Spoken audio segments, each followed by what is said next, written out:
अभी शादी को 1 महीना 6 दिन बाकी था। अचानक ही खबर मिल जाती है कि दामाद जी की थोड़ी तबीयत खराब हो रही है। जैसे ही तबीयत खराब की सूचना मिलती है तो सास अपने दामाद को देखने के लिए उसके घर पहुंच जाती है। पहली बात थी और पहली ही मुलाकात थी। अभी तक तो दोनों सिर्फ फोन पे बातचीत किया करते थे। सुबह से लेकर शाम तक के लिए सास गई हुई थी, लेकिन दामाद जिद करने लगता है कि अगर आपको कोई एतराज ना हो तो आज रात को यहीं रुक जाओ। सास जैसे ही उस रात रुक जाती है तो वो दोनों एक साथ एक बिस्तर पे ही सो जाते हैं। और इस बात का किसी ने कोई अंदाजा नहीं लगाया था कि इनके बीच में आखिरकार ये हो क्या गया है। अगला दिन निकलता है, सास जाने लगती है, दामाद कहता है कि और रुक जाओ। फिर रुकते रुकते 5 दिन हो जाते हैं और दोनों 5 दिन तक ऐसे रहते हैं साथ जैसे मियाँ और बीवी या पति और पत्नी रहते हैं। इसके बाद शादी के दिन नजदीक आ रहे थे। अभी शादी में लगभग 9 दिन का समय बाकी था और पूरे इलाके में खबर फैल जाती है कि सास और दामाद दोनों घर से अचानक ही लापता हो चुके हैं। अब ये कहानी सोशल मीडिया पर कुछ इस कदर वायरल हो जाती है कि हर किसी की जुबान पर यही बात चढ़ जाती है कि आखिरकार सास और दामाद ने ये सब क्या किया। आज की इस कहानी के माध्यम से ये समझने की कोशिश करते हैं कि आखिरकार ये कहानी जो लोगों के सामने पहुंचती है, सास को दामाद से और दामाद को सास से जो मोहब्बत, ये इश्क हो जाता है, इसके पीछे की वजह क्या होती है और लड़की जिससे शादी हो रही थी उसके साथ क्या होता है। आदाब, नमस्कार, सत श्री अकाल। मैं उस्मान सैफी। आज की जो सच्ची घटना मैं आपको सुनाने जा रहा हूं, ये सच्ची घटना है उत्तर प्रदेश के जिला अलीगढ़ की। जिला अलीगढ़ का एक थाना लगता है मंडराक और इसी थाना क्षेत्र का एक गांव लगता है मनोहरपुर कायस्थ। दरअसल इस गांव की रहने वाली एक महिला का नाम होता है सपना देवी। सपना देवी अपने पति, जिसका नाम जितेंद्र उर्फ जीतू होता है, उससे कहती है कि देखो, अभी शादी में कुल 9 दिन बाकी हैं और 6 अप्रैल 2025 की ये तारीख आ चुकी है। आपको मेरी बहन के यहाँ पर जाना चाहिए, जाकर आप कार्ड दे के आइयो। अगर आप कार्ड दे के आ जाएंगे तो ठीक है, नहीं तो वहाँ देर हो जाएगी और हमें अभी बहुत सारे काम जो करने हैं। जैसे ही पति जीतू उर्फ जितेंद्र ने ये बात सुनी, वो अपनी पत्नी सपना देवी की बात सुनने के बाद सीधा उसकी बहन के घर पहुंच जाता है और पहुंचने के बाद वहाँ कार्ड वार्ड देकर, जो आसपास के इलाके में बेटी की शादी के कार्ड बंटने थे, वो कार्ड देकर जब वापस लौट कर आता है तो 6 अप्रैल 2025 की रात लगभग 8:30 बजे के आसपास का वाकया था। जीतू ने अपनी बेटी शिवानी से पूछा, बेटा तुम्हारी माँ दिखाई नहीं दे रही है। तो बेटी कहती है कि पिताजी, वो तो शाम 4:30 बजे के आसपास घर से निकली थी, ये कहकर कि मैं बाजार जा रही हूँ, मुझे कुछ खरीदारी करनी है और थोड़ा सा वक्त लग जाएगा। जैसे ही पिता ने ये बात सुनी, उसने अपनी पत्नी को फ़ोन लगाया। फ़ोन लगाने के बाद अपनी पत्नी से बातचीत करने की जैसे कोशिश की तो पत्नी ने कहा कि मैं बस अभी पहुंचने वाली हूं। यानी कि वो अगले 1 घंटे तक, रात के 8:30 बजे से लेकर 9:30 बजे तक लगातार फ़ोन लगाया जाता है। और उसकी जो पत्नी होती है, इसका नाम सपना देवी होता है, सपना देवी कोई ना कोई बहाने कर रही थी। अभी आने वाली हूँ, थोड़ी देर में आ जाऊंगी, इस तरह के बहाने कर रही थी। कब 1 घंटा बीत जाता है पता ही नहीं चलता और अचानक ही नंबर स्विच ऑफ हो जाता है। लेकिन जब नंबर स्विच ऑफ हुआ था तो आखिरकार ये पता चल चुका था कि वो किसके साथ है, किसके साथ नहीं है। जितेंद्र उर्फ जीतू ने अपने दामाद को फ़ोन लगाया और दामाद से कहा कि मुझे पूरी पूरी जानकारी है, जो मेरी पत्नी यानी कि सपना देवी है वो तुम्हारे साथ है, मेरी बात कराओ। वो शुरुआत में राहुल नाम का, जो जिससे शादी होने वाली थी 16 अप्रैल 2025 को, तो उसके बाद उसने, दामाद ने कहा कि वो मेरे साथ नहीं है। लेकिन जब ससुर ने बार बार रिक्वेस्ट की तो आखिरकार राहुल ये कहने लगता है कि अब ये इसकी चिंता करना आप छोड़ दीजिए। 18 साल से तुम्हारे साथ रह रही है, तुमने इसको कितना परेशान किया है, तुमने इसको कितना टॉर्चर किया है, तुम्हें ऐसा बिल्कुल भी नहीं करना चाहिए था। अब मैं पूरी तरह से इनका ख्याल रखूंगा, पूरी तरह से इनके साथ रहूंगा और देख लेना, इन्हें किसी भी तरह की कोई दिक्कत, कोई परेशानी आने नहीं दूंगा। जैसे ये बात आती है, आखिरकार जो ससुर होता है, जिसका नाम जितेंद्र उर्फ जीतू होता है, उसके पैरों तले जमीन खिसक जाती है कि दामाद ये सब क्या बात कह रहा है। और 10:30 बजे थे रात के, नंबर बंद हो जाता है। नंबर बंद हो जाता है, बातचीत करने का जो साधन था, कम्युनिकेशन था, वो टूट जाता है।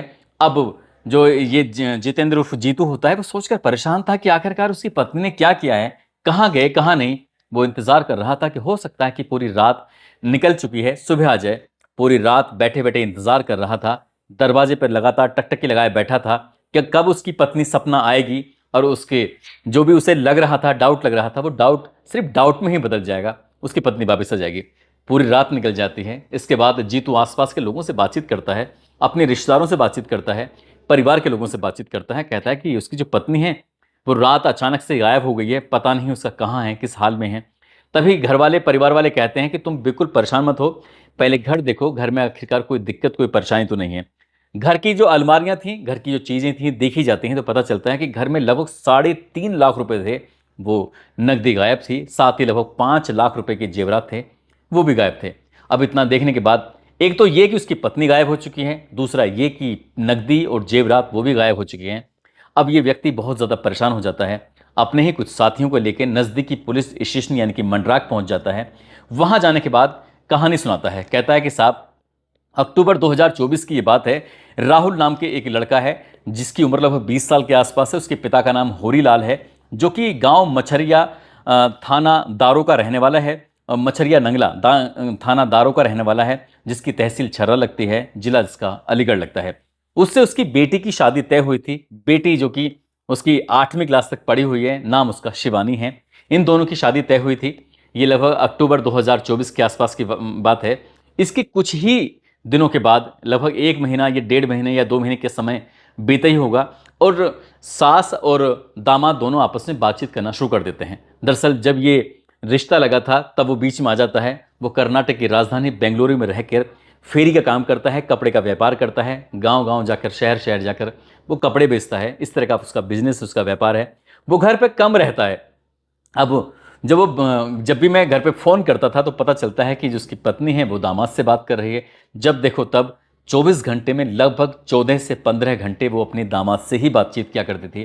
तब तक तो कोई शक नहीं था, लेकिन अब उसका अचानक से यूं गायब होना बहुत ज़्यादा परेशान कर रहा है। जब उसकी अंतिम बार बात हुई थी तो उसने कहा, शादी को 18 साल हो गए हैं, तुमने 18 साल इन्हें कितना परेशान किया है। वो अब तुम्हारे साथ नहीं रहेगी, वो उसके साथ रहेगी, उसका वो पूरी तरह से ख्याल रखेगा। साहब उसकी पत्नी को ढूंढ के ला दीजिए। घर से 3.5 लाख रुपए की नकदी भी गायब है, लगभग 5 लाख रुपए के जेवरात भी गायब हैं। बेटी का रो रो कर बुरा हाल हो रहा है, आखिर करें तो क्या करें। तब वो उससे पूछते हैं कि वो कैसे मिले, कैसे बातचीत। उसने कहा कि पहले तो वो सिर्फ बातचीत ही क्या करते थे फ़ोन पर, लेकिन 1 मार्च 2025 को उसके पास फ़ोन पहुंचता है। उस वक्त वो बेंगलुरु में ही अपना काम कर रहा था। पत्नी सपना देवी कहती है कि दामाद जी की थोड़ी तबीयत खराब है, पता चला है कि उन्हें जाकर देखना चाहिए। जब बात देखने की आती है वो खुद कहता है कि जाकर तुम देख आओ। पत्नी खुद कहती है कि मैं सुबह को जाऊंगी, शाम को वापस लौट कर आ जाऊंगी। लेकिन वो ना 1 तारीख को लौट कर आती है, ना 2 को लौट कर आती है, ना 3 को आती है, ना 4 को आती है, और ना ही 5 को लौट कर आती है। 5 रात वो अपने दामाद के साथ ही रहती है।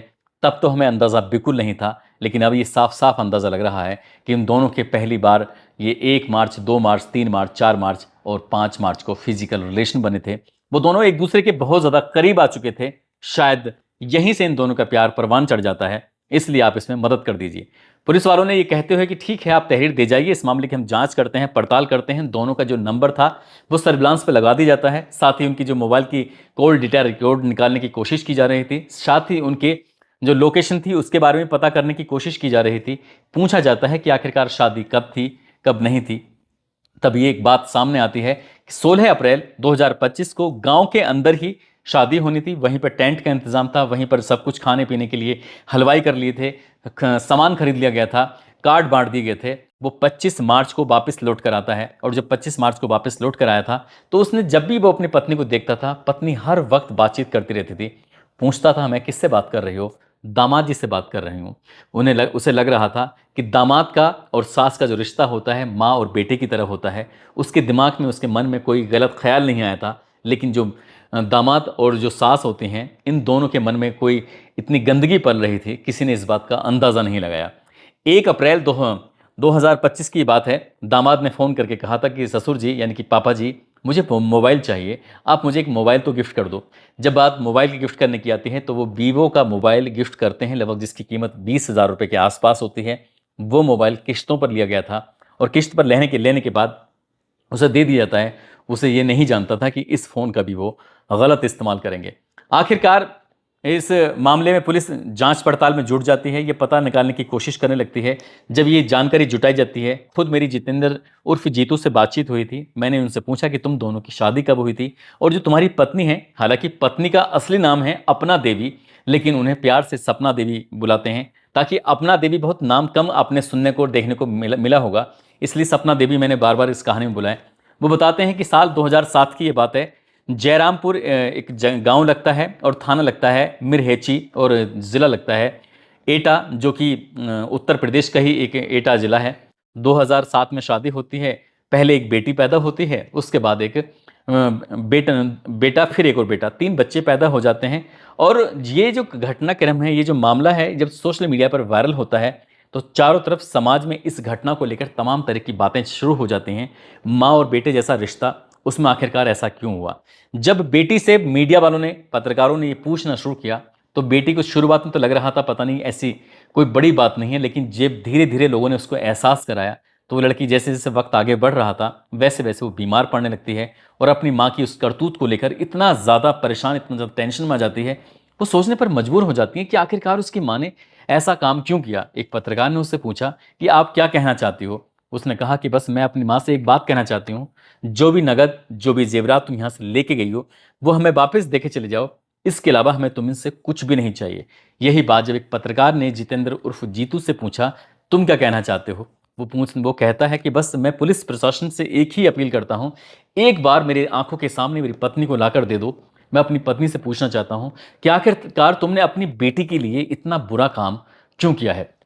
हालांकि पुलिस ने इस मामले को जीडी में तो दर्ज कर लिया है, लेकिन अभी तक कोई एफआईआर दर्ज नहीं की है। जब पुलिस वालों यानी कि अधिकारियों से जानने की कोशिश की कि आखिरकार आपने ये इसमें एफआईआर दर्ज क्यों नहीं की है, तो वो कहते हैं कि लड़का यानी कि दामाद और लड़की यानी कि सास, सास की उम्र लगभग 38 साल है और जो दामाद है उसकी उम्र लगभग 20 साल के आसपास है। दोनों ही बालिग हैं और भारत का जो कानून है वो ये कहता है कि 18 साल से ऊपर होने के बाद वो अपने फैसले खुद ले सकते हैं। वो खुद ये जानते हैं कि इसका फैसला अच्छा है या बुरा है, इसके क्या नतीजे हो सकते हैं, इसलिए उन्होंने सोच समझ के फैसला लिया है। यदि सास ये जिद पर अड़ जाए कि उसे अपने दामाद के साथ ही रहना है तो शायद जितेंद्र भी नहीं बल्कि कानून भी नहीं, कोई भी कुछ नहीं कर सकता, वो दोनों साथ ही रहेंगे। हालांकि इस मामले में जो शिकायत दी गई है 3.5 लाख रुपए की, साथ ही ये शिकायत दी गई है कि उसने 5 लाख रुपए की जेवर वो साथ ले जाती है। इस मामले में जरूर हो सकता है कि कोई एफआईआर वगैरह दर्ज हो जाए, भविष्य में ये बात तय हो जाए। अगर ये बात अपराध सिद्ध नहीं हुआ कि वो घर से सामान कुछ ऐसा चोरी वगैरह नहीं किया है तो इनका कोई कुछ नहीं बिगाड़ सकता, वो जहाँ चाहें वहाँ रह सकते हैं। पुलिस प्रशासन उन्हें ढूंढने की तमाम कोशिशें कर रहा है, लेकिन ढूंढ के भी शायद कोई फायदा नहीं होगा। लेकिन उसने न केवल 2 बच्चों का नुकसान किया है, जो दो बेटे हैं, और साथ ही बेटी का नुकसान किया है, बेटी की इज्जत को भी तार तार किया है, अपनी भी इज्जत को तार तार किया है। समाज में जो एक मैसेज था, संदेश था, वो भी बहुत गलत चला गया है। दोस्तों, इस पूरे घटनाक्रम को सुनाने का उद्देश्य किसी को परेशान करना नहीं है, किसी का दिल दुखाना नहीं है, बल्कि आपको जागरूक करना है, आपको सचेत करना है। सोच समझ कर काम करने चाहिए। इस घटना ने पूरे हिंदुस्तान को हिलाकर रख दिया है, लोगों को सोचने पर मजबूर कर दिया है कि एक सास ने आखिरकार ऐसा क्यों कदम उठाया, जबकि वो उसकी बेटी से महज 2 साल बड़ा है। बेटी 18 साल की है तो दामाद 20 साल का है। ऐसा क्यों किया है? बस यही सोच सोच कर बेटी का भी, उसके पति का भी, साथ ही पूरे समाज का भी सोच कर भी बुरा हाल है कि आखिरकार ये समाज किस ओर जा रहा है।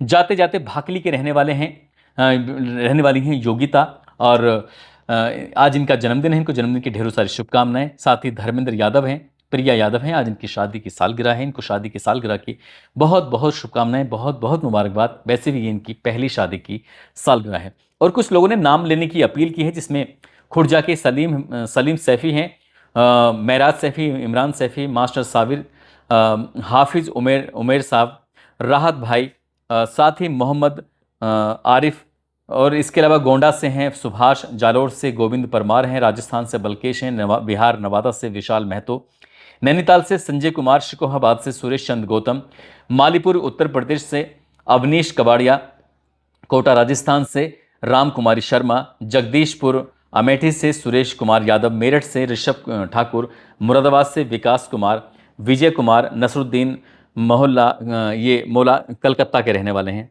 आप सब लोग अपना ख्याल रखें, सुरक्षित रहें। जय हिंद, जय भारत।